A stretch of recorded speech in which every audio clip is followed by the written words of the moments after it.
Hey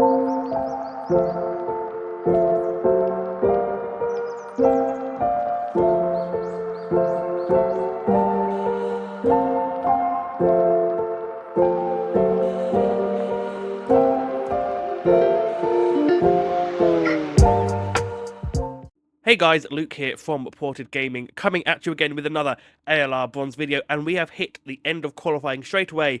Basically, to sum up qualifying, it was wet, well, kind of wet. It was dry to start off with, and then it got wetter as the session progressed. So we all went out in the first 3 minutes before the rain came, and I got a very nice P3 on the grid. Slightly annoyed because I think I could have definitely improved my time. Probably could have at least got the front row, but P3 is still a solid position to start the race in.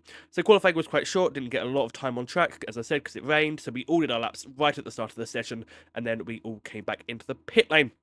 That being said, obviously Jinner is on pole. There's a shocker to no one. He's been very quick and consistent this far this season, and Rocket Lee is second.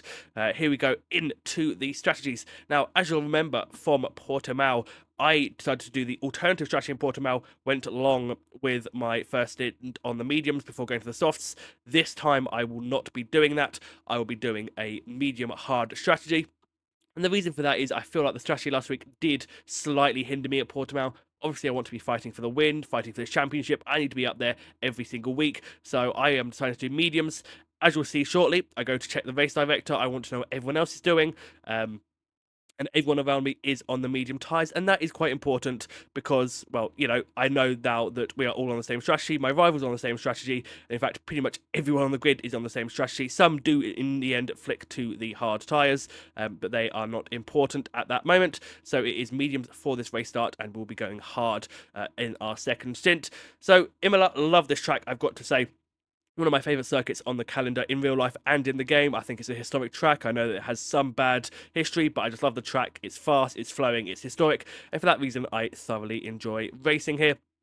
As we head off now on the formation lap, Rocket Lee in second, I'm in third, Dan, who won in Portimao last week, fourth, and Corey in the other Williams, fifth. Williams do have a very strong lineup. They will certainly be, in my opinion, a contender for the constructors alongside myself and Smitty. Smitty, who didn't get out on track early enough, is down in P14, so a difficult session for him, but I have no doubt he will try and bounce back. He is a very quick driver.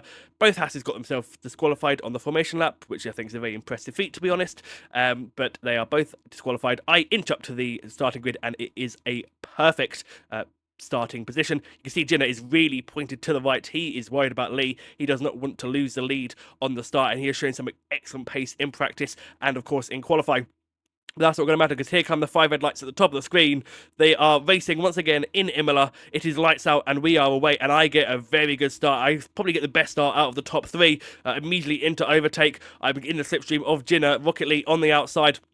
Quite smartly caves. He knows I've got him on the run to turn 1. It's lap 1. There's no need to fight, and I am through and up into second place. That's a fantastic start. It's what I needed to do. Needed to at least get further up into what will no doubt probably be another DRS train for the rest of the race, given the fact that the top 4 in bronze tend to be pretty much inseparable from each other in race pace. But we are now behind Jenner. It's been a pretty clean start from bronze. There's a little yellow flag here, but that is of no concern to me as we head up and through the next corner. We are following Jinner close behind. He does start to pull away. Jinner has, as I said, been quite rapid in this race. He's quite rapid in general. So he's had a pretty good start. And obviously DRS, there's only one DRS zone here at Imola, which means that we will not see the DRS until lap 3, even though it is enabled at the end of this lap. So no DRS given the location of the detection point and the zone on this track. And as you can see, Jinner is flying. He's 7/10 clear of me coming into the end of lap 1. Not a good start because obviously I need to be in that 1 second. I don't want to be the head of a DRS train without Jinner in it. Jinner needs to be the head of this DRS train or I'm going to get swamped. We're going to start fighting, and a similar situation to what happened last week in Portimao, where infighting caused Dan to get a massive lead and him to win. DRS is now enabled, as I've said, but we will not see it till the end of this lap. So we're coming now into turn 1, and I know that I have to get back in within that 1 second. He has just eked out 1 second, and something to note, especially important this week, I've gone for a very high downforce setup. So my wings are slightly higher than those around me. So Jinner tend to have the legs on me in Sector 1, Sector 2, and to a certain extent, Sector 3, I would reel him back. And you can see there, that is exactly what I've done. I've gained 3/10 in Sector 1, purple Sector 1. I am really pushing. I cannot allow Jinner to escape me. I've used battery, because it won't matter as long as I get that DRS of Jinnah, I will have no qualms, and I'm back in within the 1 second, and I'm going into the strongest part of the track for me with my higher downforce wings. I'm going to be closing right onto the back of Jinnah, who is also trying to save ERS. He realizes now that despite his best attempts, he will not be able to make a bid for freedom into this very tight chicane, which I do love. If you hit that chicane just right, it can really make your lap. It is a difference between doing a fantastic lap and an okay lap. I love that chicane, and that's the thing with him. I just love the types of corners this track has. It really is a track where you have to nail every single corner, otherwise you're not really going to be able to get the best out of the car. Here we are on to lap 2, and we have indeed got up to Jinnah. There is the DRS, and we are back fast lap of the race for good measure, just to show how much I had been pushing. We close up to Jinnah. He doesn't really do much. A bit of ERS saving, so I'm not obviously going to make an overtake. Imola is a very difficult track to overtake on if you're not trying to make an overtake down the start-finish straight. As we head onto the end of lap 3, he'll have DRS again a lot closer to Jinnah, so even though he has lower wings than me, it isn't going to make a massive difference, and we blast straight up his inside. As you can see, my wings, I haven't to go to hot lap mode because my wings, I'm really struggling to pass him because he's no doubt burning battery, but I do get the move done into turn 1, and we now lead the Emilia-Romagna Grand Prix, or the Imola Grand Prix. I don't think I'm going to be calling it Emilia-Romagna every single time. Moving on now through Sector 1, I'm in the lead, Jinnah second, Lee third, Dan 4th, and Corey 5th, and these guys, we're all still in the DRS train, the DRS train of the top 5. There is a Haas further back, so the 5 people have broken away. I am now leading this train, so I am now the one that's going to be punching the hole through the air for everyone else. As you can see, I have a lot of fuel on my bottom right. Nearly 2 laps I started this race with because of the high wings I'm running. Because of the nature of Imola, it is actually a track where you do have to be concerned with fuel slightly. So that is why I'm running quite high fuel levels.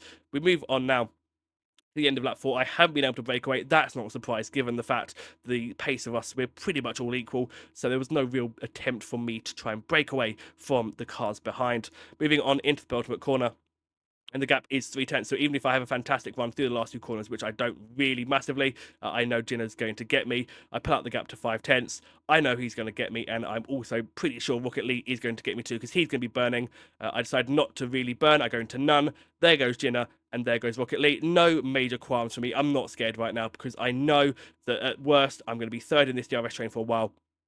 We know we have pace, and we also know that unfortunately Rocket League does have a tendency to make the odd mistake, make the odd spin, so that is why I'm not massively worried about losing out to these guys, especially as Jinnah and Rocket League start fighting pretty much immediately after they're allowed through. There's no really much like sort of DRS sharing at this point. They're just fighting each other.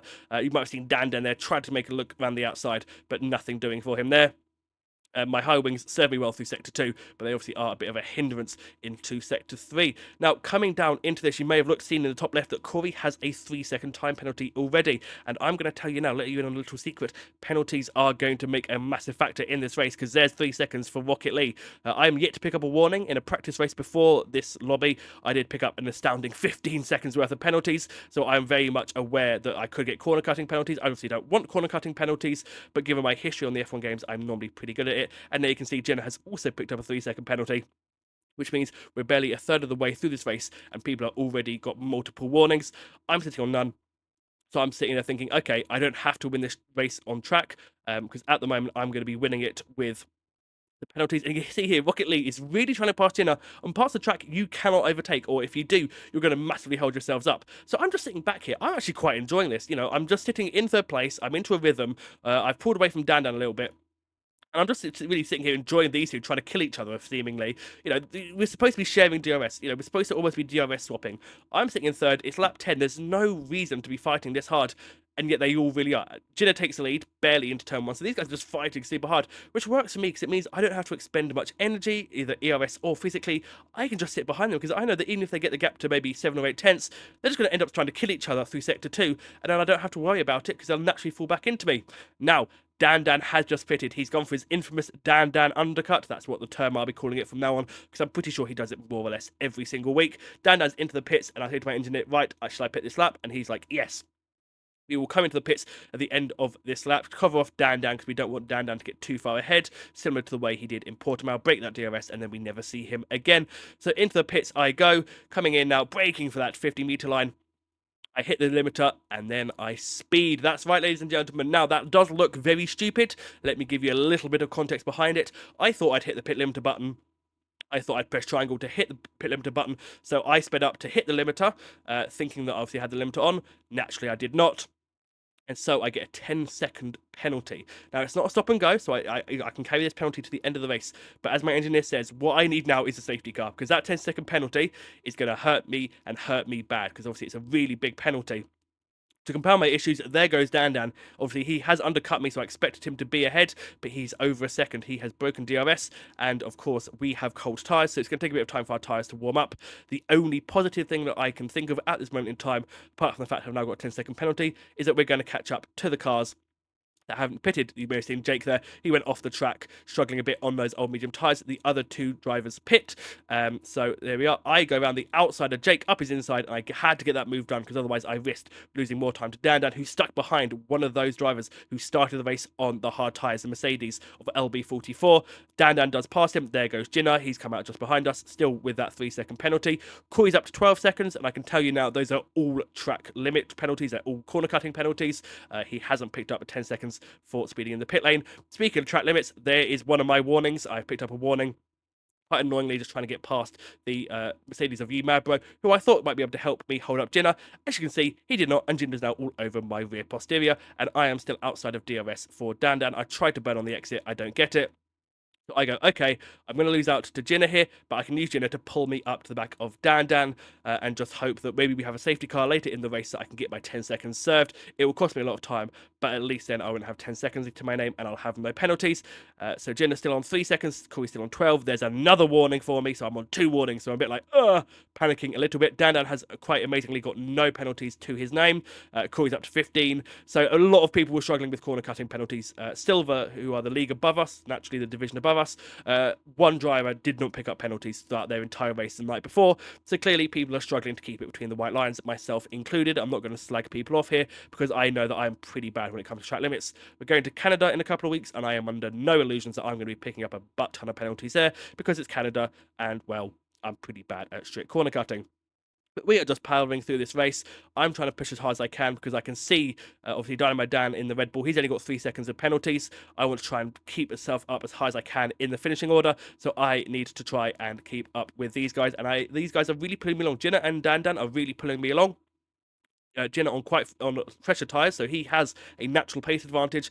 Dan doing well to keep up with him. A couple of yellow flags are sprinkled around throughout the race, but these unfortunately do not lead to the much needed safety car that I would love to have at this point.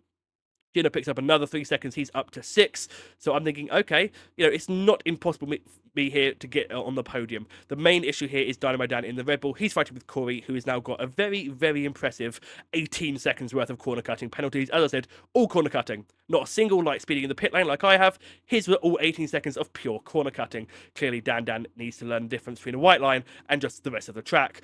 As we move on to lap 24, Dan's still keeping up with Jinnah. Dan's in a strong position because even if Jinnah got one of those 3 seconds penalties removed, which obviously you can do in this game if they stewards deem that the penalty was given unfairly, he's now got at least 6 seconds, so at least he will have penalties against his name.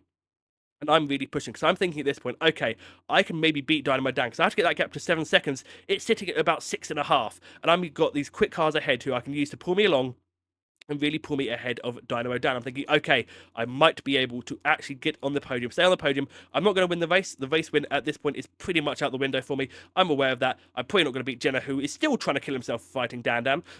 So I know I'm not going to get the win, but I may still be able to get on the podium. So I'm pushing hard.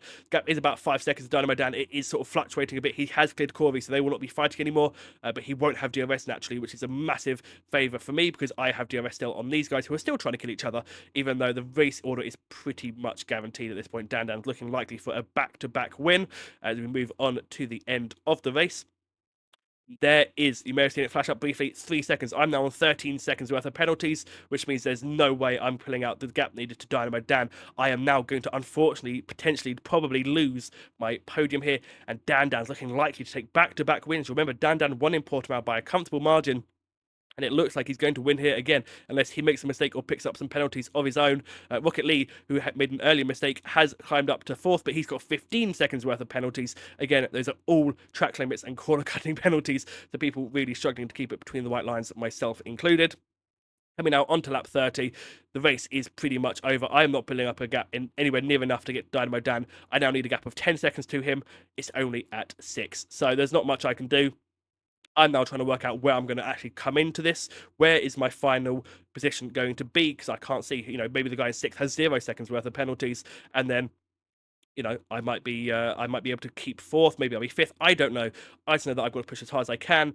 Dan isn't too fast. He lets me go here. He's falling out DRS to Jinner. Jinner's fresher tyres are coming in clutch for him, but it will not help him. Obviously, I'm not going to back up Dan. I'm not going to do Jinner any favours because Jinner is still a potential rival in this season. He is quick, and I know that some of the later tracks in this calendar he will be rapid at, so I have no illusion that this will be a hell of a fight. So I don't want to give Jenna any favours. I'm not going to back up Dan. And Dan, he knows he's got this race pretty much in the bag. The 2 drivers ahead have got penalties, so he just needs to keep it going till the end of the race. I can't get back into the DRS of Jenna. His tyre advantage is now such that I will not be able to get back into his DRS. Dan doesn't care. He's almost out of my DRS as well. So for me, at this point, I'm still trying to work out where I'm going to finish. It'll be ahead of Rocket Lee at least. It's going to be behind Dynamo Dan at least. So that's P4 at the moment. What could it be? I don't know. No, there's Gagolo cars. You can see my teammate on the track map. How many penalties do those guys have? What is the ending situation going to be? My engineer is unable to really give me any details because on the stream they weren't showing the penalties at that point. But I'm going to keep on pushing as I can, and I will see what I can do. There's not much I can do. The situation's out of my control. I can't appeal the penalty. It was my own stupid fault for not actually hitting the limiter button properly. So I will have to wait and see where I finish. On to the last lap of what has been, for me, ultimately a disappointing race here in Imola. I love this track, and I'm pretty decent at it. It's just got to the point now where I just made a stupid mistake that cost me a podium. Jinner's out to 9 seconds worth of penalties, so he obviously is trying to push as well. So Jinner is going to finish in, ultimately, I believe he does come home in 2nd because he does have a big gap to Dynamo Dan. So I lose out to the podium to 2 of the people that I consider to be title rivals, and Dan especially, with what is now likely to be a back-to-back win, is really starting to put pressure on me. So that is quite a scary thought, to be honest. But still a long way to go, but only part way through this season. I've got some tracks coming up that I like. It's Spain this week, like Spain. I just need to make sure I don't make any stupid mistakes like I did tonight. Into the final sector for the final time. Not really pushing too hard. Jinner has me covered, and I'm not going to get ahead of Dynamo Dan because he is well within my penalty range. Into the final couple of corners, a disappointing race for me, really. Really kind of hope for something more. In fact, I'm coming up to Lapacar. So that is the end of the race here in Imola. I will cross the line in P2. Jake the Slayer gets the fastest lap because in this division, anyone can get the fastest lap regardless of where you finish. Dan does take the win. Jinner does come home to finish in 2nd. Dynamo Dan 3rd. I come home 4th. But fair play to Smithy Almighty. My teammate who started, remember, P14, gets no penalties, comes home in P5, only 2 seconds away from my final finishing time. So good job from Smitty, P4, P5, strong Constructors Championship points. So well done to him. Unfortunately, that is the end of the race. Not much I can do about it. Dan has made it back-to-back wins, and I'm down to P4. So he has gained a lot of points on me in the last 2 weeks. And I'll bring up the Drivers and Constructors Championship shortly to show you the damage he has done, because I can tell you now, it is a lot of damage. So, started P3, finished P4. Not great from me, and it was a stupid mistake. It was just something I thought I pressed a button. My finger clearly slipped. I hadn't quite pressed it, and it was a 10 seconds. Without it, it would have been a guaranteed 2nd place. So ruining the points, and in a championship this close, every point lost is going to be critical. So we'll wait and see how this could potentially bite me in the ass in my hopes for this title, which I am going for. I think it's safe to say I have the pace to go for it, but I now need to wrestle this momentum away from Dan. Dan has the momentum on me. He has the legs on me. He's got back-to-back wins. He clearly has finally got over the issues he was having at the start of the season where he was making silly mistakes. So that is it. P4. Now we will move on to the Constructors and the Drivers' Championships. Smitty gets a very well-deserved driver of the day for going from P14 to P5.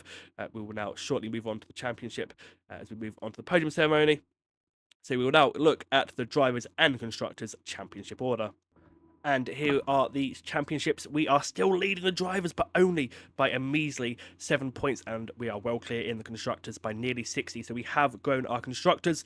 We have ultimately slipped in the drivers. And as I mentioned earlier, we will be next at Spain. That video will be coming out in about a week or so time. So if you have enjoyed the video, make sure you like and subscribe. I'm Luke, and I'll catch you on the flip side.